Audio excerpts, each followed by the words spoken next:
Bismillahirrahmanirrahim. Salatu wassalamu alayka ya Rasulullah. Allah Akbar. Yesterday, we were given a beautiful reminder that our faith is not only limited to prayer, tasbih, or zikr, but also our character and how we act. It is not just an inner thing, but an outer thing on how we give certain reactions, or when we are put in certain situations, what do we do? When it is in business, or our promises, our careers, our trusts, our homes, interactions with our families, our co-workers, our students, our friends, how are we with these people? And a lot of the times, for us, the real test begins when we are by ourselves, and it is between us and Allah. It is between the servant and Allah, and our dealings of the heart. Essentially, when we are entrusted with something, when somebody entrusts us with money, somebody trusts us with a secret, somebody trusts us with a responsibility, they are putting a trust in us to hold up our end of the deal, to be somebody in a respectable manner who will perform their duty, who will protect the secret, who will take a covenant, essentially be an honest person. We do pray, we perform zikr, and we send blessings upon Prophet Muhammad sallallahu alaihi wasallam. But if somebody does not feel that they can leave their trust with us, then that is a reflection upon our character. If we cannot be trusted with simple things, then we must reflect on how we are acting outwardly towards other people. And the Prophet Muhammad sallallahu alaihi wasallam described hypocrisy, and essentially described that when a person speaks and lies, when he makes a promise and he breaks it, and when he is entrusted with something, he betrays the trust. These are the signs of a hypocrite. And now we must reflect upon our dealings, the way we are dealing with people. Are we lying? Are we manipulating? Are we not paying people back if we were to borrow money? Are we not keeping people's trust as far as what they tell us and ask us to keep things to ourselves? Are we sharing it with other people? Are we not performing our duties to the best ability and to the best capabilities? And when we reflect upon these behaviors, we know that haq is haq, that truth is truth. But how transparent are we with people in our dealings when it comes to business and our work? Do we cheat somebody out of a good deal just because we want to make a few extra bucks? Or are we transparent with them because we want to see them in a more better and positive situation? Somebody who is a honest businessman is better than a regular businessman. Somebody who is an honest teacher is a better teacher, and somebody who is an honest friend is a better friend. And when we look upon the characteristics of our sheikh, we will see that a true sheikh is somebody who leads us to the teachings of Allah and Prophet Muhammad sallallahu alaihi wasallam, and not somebody who keeps us attached to the worldly and only teaches of the worldly.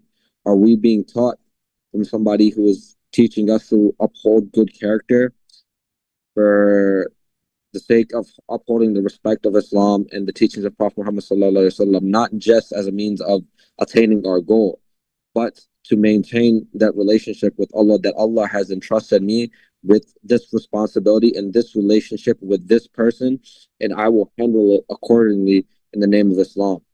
And inshallah, may Allah make it easy upon us to reflect upon our character, how we act, and to correct us if we make any mistakes. Jazakallah khair.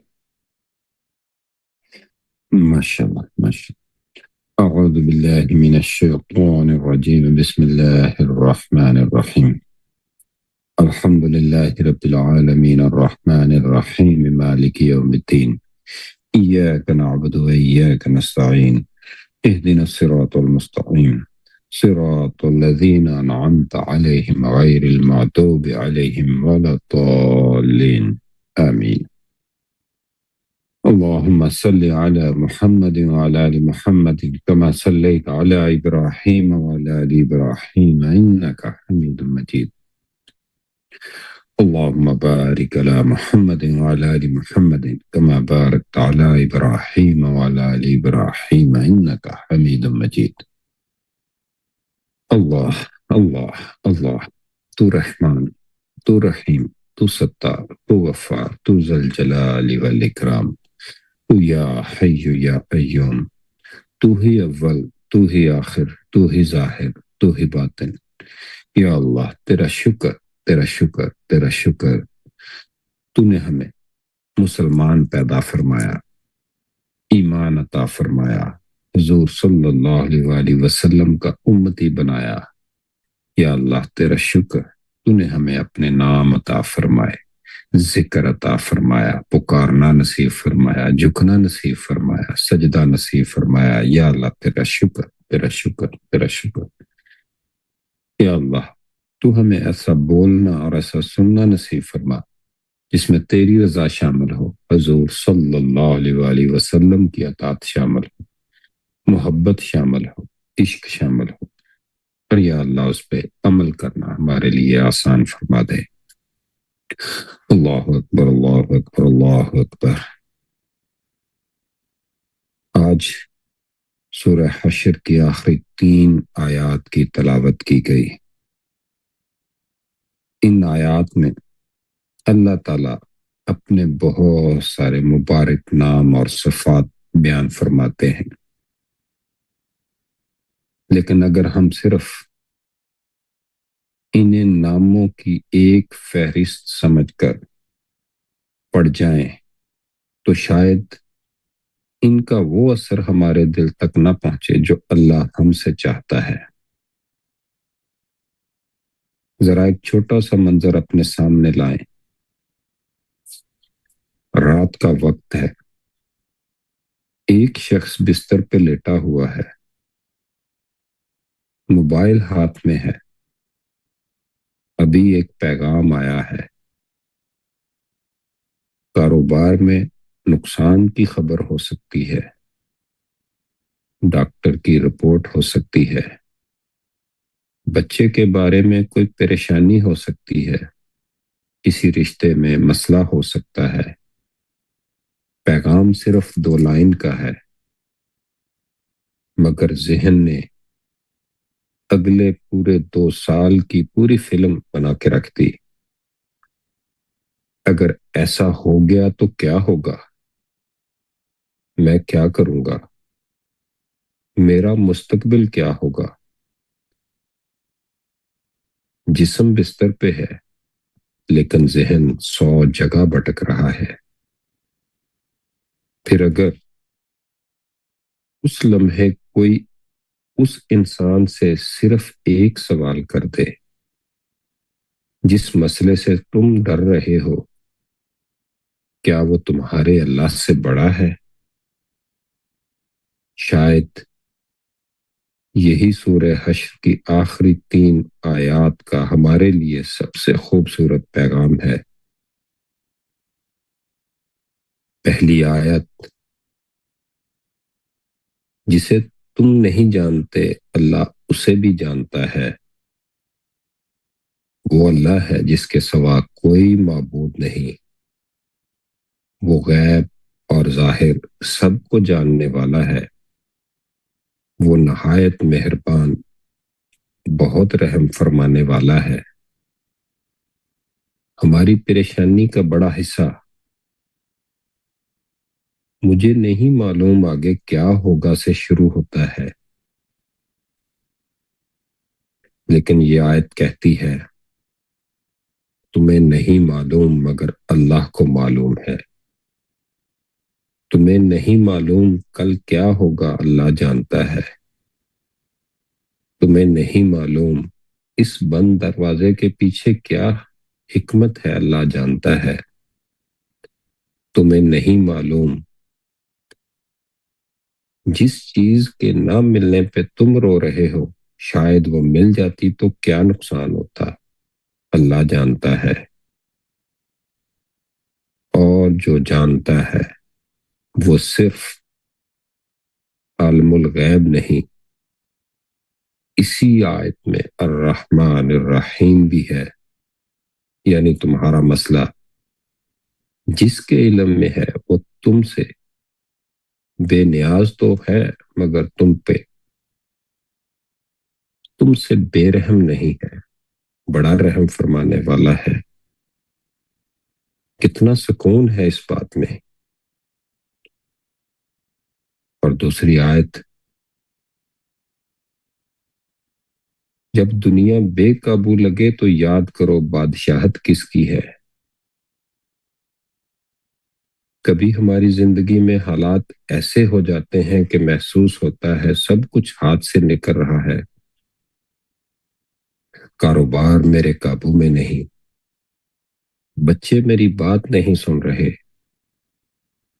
رشتے میرے قابو میں نہیں، لوگ میرے بارے میں کیا سوچیں گے، یہ میرے قابو میں نہیں۔ اور قرآن آ کے کہتا ہے المالک، اصل بادشاہ وہ ہے۔ تمہارا کام ہر چیز کو کنٹرول نہیں کرنا، اپنا معاملہ مالک کے حوالے کرنا ہے۔ پھر فرماتا ہے سلام، سلامتی دینے والا۔ ہم سکون لوگوں سے مانگتے ہیں، مال سے مانگتے ہیں، حالات سے مانگتے ہیں، قرآن کہتا ہے سکون کا اصل سر چشمہ السلام ہے۔ پھر المہیمن، نگرانی اور حفاظت فرمانے والا، یعنی جس وقت تمہیں لگ رہا ہو کہ کوئی تمہارا خیال نہیں رکھ رہا، اس وقت بھی المہیمن تمہارے اوپر نگاہ رکھے ہوئے ہے۔ پھر الجبار، اس نام میں بھی عظمت ہے، اقتدار ہے، اور ٹوٹے ہوئے کو سنبھال دینے کا مفہوم بھی ہمیں اللہ کی قدرت کی طرف متوجہ کرتا ہے۔ اس لیے کبھی دل ٹوٹ جائے تو یہ مت سمجھنا کہ اب کچھ نہیں بن سکتا۔ جس رب نے دل بنایا وہ دل کو دوبارہ جوڑنے پہ بھی قادر ہے۔ پھر تیسری آیت، جس نے پہلی بار بنایا وہ دوبارہ راستہ بھی بنا سکتا ہے۔ وہ اللہ ہے، پیدا کرنے والا ہے، وجود بخشنے والا ہے، صورت بنانے والا ہے۔ ذرا اپنے آپ کو دیکھیے، ایک وقت تھا جب ہم دنیا میں تھے ہی نہیں، نہ ہمارا نام تھا، نہ گھر، نہ کاروبار، نہ رشتے، نہ ہماری کوئی پہچان۔ اللہ نے ہمیں عدم سے وجود دیا،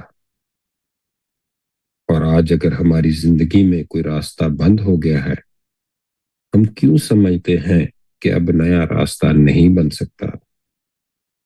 جس نے تمہیں وہاں سے بنایا جہاں تم کبھی بھی نہیں تھے، وہ تمہارے لیے وہاں سے راستہ نکال سکتا ہے جہاں تمہیں کچھ بھی دکھائی نہیں دے رہا ہوگا۔ یہی تو الخالق پہ یقین ہے۔ پھر فرمایا، تمام بہترین نام اسی کے ہیں، شاید اسی لیے ذکر کی محفل میں اللہ کے نام لینا صرف ثواب کا عمل نہیں، اپنی سوچ کو دوبارہ اللہ کے ساتھ جوڑنے کا عمل بھی ہے۔ جب خوف آئے یا مومن، جب دل بے چین ہو یا سلام، جب راستہ سمجھ نہ آئے یا حکیم، جب کمزوری محسوس ہو یا عزیز، جب دل ٹوٹ جائے یا جبار، جب رزق، مستقبل یا کوئی نئی صورت نظر نہ آئے یا خالق، یعنی مسئلہ وہی رہ سکتا ہے، لیکن اللہ کی پہچان بڑھ جائے تو مسئلے کے سامنے کھڑا انسان بدل جاتا ہے۔ اور یہی ان 3 آیات کو شاید سب سے بڑا عملی پیغام ہے۔ اپنی پریشانی کو بار بار مت گنو، اپنے رب کا نام گنو۔ ہم اکثر اپنی پریشانیوں کا بار بار تذکرہ کرتے ہیں، جبکہ اس کی بجائے اللہ کے ناموں کی بار بار تسبیح، بار بار ذکر کرنا چاہیے۔ مسئلے کو دیکھو ضرور، لیکن اس کے بعد اپنے آپ سے پوچھو، میرے اس مسئلے کے سامنے اللہ کی کون سی صفت میرے دل کو سنبھال رہی ہے؟ جیسے جیسے انسان کو یہ بات سمجھ آتی چلی جاتی ہے، تو پھر قرآن تو ہماری روزمرہ کی زندگی کو اور اس سے گزرنے والے ہر حالات کو اور ہر انداز میں رہنمائی فرما رہا ہوتا ہے۔ جیسے پہلی آیت میں ہے، جو کل تم سے پوشیدہ ہے وہ اللہ سے پوشیدہ نہیں، اور وہ تم پہ رحمان اور رحیم ہے۔ جب زندگی بے قابو لگے تو یاد رکھو، اصل بادشاہ، محافظ، سلامتی دینے والا اور طاقت والا صرف اللہ ہے۔ جس خالق نے تمہیں پہلی بار وجود دیا، وہ تمہارے لیے ناممکن جگہ سے نیا راستہ بھی پیدا کر سکتا ہے۔ اور دعا ہے، یا اللہ ہمیں اپنا نام، ہمیں اپنے نام صرف زبان سے پڑھنے والے نہیں، اپنی زندگی میں پہچاننے والے بنا دے۔ یا رحمان ہم پہ رحم فرما، یا رحیم ہماری خطائیں معاف فرما، یا سلام ہمارے بے چین دلوں کو سکون عطا فرما۔ یا مومن ہمیں خوف کے امن میں بدل دے، یا محیمن ہماری اور ہمارے گھر والوں کی حفاظت فرما، یا جبار ہمارے ٹوٹے ہوئے دل، رشتے اور حالات سنوار دے، یا خالق جہاں ہمیں کوئی راستہ نظر نہ آئے وہاں اپنے فضل سے نیا راستہ پیدا فرما، یا اللہ ہمارے دلوں میں اپنی ایسی پہچان عطا فرما کہ حالات بدلیں یا نہ بدلیں ہمارا تجھ پہ یقین کبھی نہ بدلے، یا اللہ تو ہمیں شکر والی زندگی عطا فرما، یا اللہ تو ہمیں مدد والی سوچ عطا فرما، یا اللہ تو ہمیں اپنے ارد گرد لوگوں کے ساتھ آسانیاں کرنے والی سوچ خیال عطا فرما۔ اللهم صل على محمد وعلى آل محمد كما صليت على إبراهيم وعلى آل إبراهيم إنك حميد مجيد۔ اللهم بارك على محمد وعلى آل محمد كما باركت على إبراهيم وعلى آل إبراهيم إنك حميد مجيد۔ لا إله إلا الله محمد رسول الله صلى الله عليه وسلم۔